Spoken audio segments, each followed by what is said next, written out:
तुम्हाला हे ॲरीवर्क शिकायचं आहे का, पण नेमकं कुठून सुरुवात करायची ते समजत नाही तर डोंट वरी. ॲरीवर्क सिरीज डे 2मध्ये तुमचं स्वागत आहे. आज आपण पाहणार आहोत ॲरीवर्कसाठी लागणारी महत्त्वाची साधने कोणती. First, ॲरी needles. ॲरीवर्कमधलं सगळ्यात महत्त्वाचं साधन म्हणजे ॲरी निडल्स. याला ॲरी हुक असेही म्हणतात. हुकच्या टोकाला छोटासा काटा असतो, यामुळे धागा मणी सिक्वेन्स सहज ओढता येतात. बिगनरसाठी तुम्हाला मीडियम साईज निडलपासून सुरुवात करावी लागेल. 2 नंबर, ॲरी फ्रेम किंवा स्टँड. ॲरीवर्क करताना कापड घट्ट असणे खूप गरजेचं असतं, म्हणून वापरतात ॲरी फ्रेम किंवा स्टँड. लाकडी किंवा लोखंडी फ्रेम मिळते, त्यामुळे कापड हलत नाही. बिगनरसाठी छोटा टेबल फ्रेम ठीक आहे. नंबर 3, धागे. ॲरीवर्कसाठी वेगवेगळे धागे वापरले जातात. कॉटन थ्रेड, सिल्क थ्रेड, जारी थ्रेड. सुरुवातीला तुम्ही कॉटन किंवा सिल्क थ्रेड वापरू शकता. 4 नंबर, मणी मोती सिक्वेन्स. ॲरीवर्कची शोभा वाढतात म्हणजे मणी मोती आणि सिक्वेन्स स्टोन. बिगनरसाठी स्मॉल साईज बीट्स किंवा फ्लॅट सिक्वेन्स लाईट. नेक्स्ट म्हणजे ॲरीवर्कसाठी लागणारी इतर साधने, तर ती आहेत कात्री, सुई, pins, fabric material, pencil, chalk. हे सगळं तुमच्याजवळ असणं खूप गरजेचं आहे. यानंतर कापड. बिगनरसाठी कापडाची निवड खूप महत्त्वाची असते.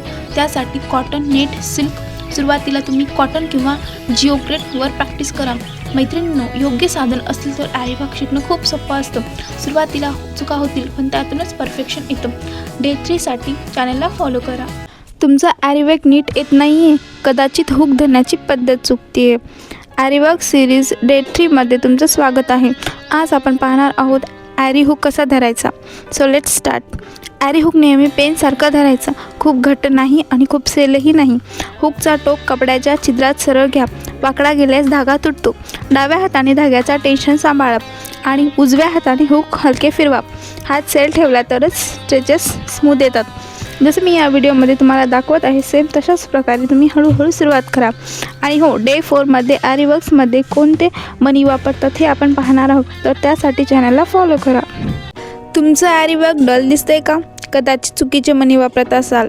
ॲरीवर्क सिरीज डे 4मध्ये तुमचं स्वागत आहे. आज आपण पाहणार आहोत ॲरीवर्क करताना कोणते मणी वापरावे. So let's start. ॲरीवर्कमध्ये डिझाईन सुंदर दिसण्यासाठी योग्य मणी वापरणे खूप गरजेचे असते. फर्स्ट नंबर, काच मणी.